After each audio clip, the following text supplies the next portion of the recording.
People treat classics like a finished list. We hear certain titles so often that we start thinking we know them before we open them. Now, but knowing a title is not the same as knowing a book.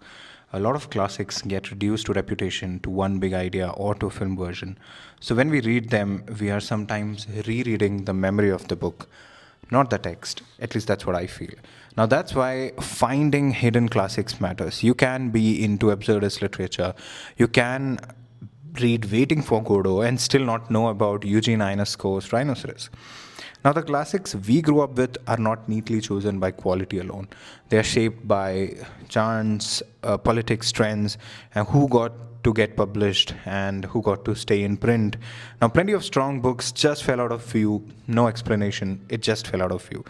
We recently got a really nice curated Persephone stack here at the store, and it honestly shocked me how much people are missing out on, especially if you already love classics. And yes, I know I have been talking about these books a lot on my stories, but this is not a sales pitch, trust me. This is just me sharing something I think serious readers of classics will actually enjoy. And now, a little about Persephone books.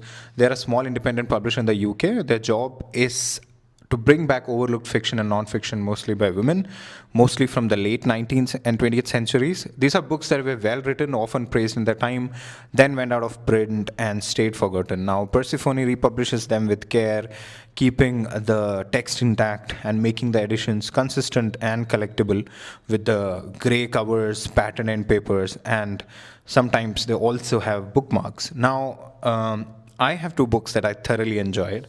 One is The Kitchen Essays by Agnes Jekyll from 1922. This is not a modern how to cook book. It is essays about food and daily life with recipes inside them. Now, the author writes like someone who understands taste and understands people. She's funny, observant, and exact without being stiff. Now, you get thoughts on ingredients, meals, hosting, and the whole culture around the kitchen. Now, this is a book you read for pleasure and keep returning to, right? Now, another interesting one is A Woman's Place by Ruth Adam. Now, this is a nonfiction that follows women's lives in Britain from 1910 to 1975, moves through suffrage, wars, marriage, law, equal pay, divorce, abortion, and the everyday realities behind those changes. Now, this is a thorough but a quick read. Now, if you like classic novels that gives you the background, these novels will make it more sharper and more real. So, if you're reading classics right now, let's reset how you approach them. Keep the famous one, but add the ones that were missed, banned, or simply left behind.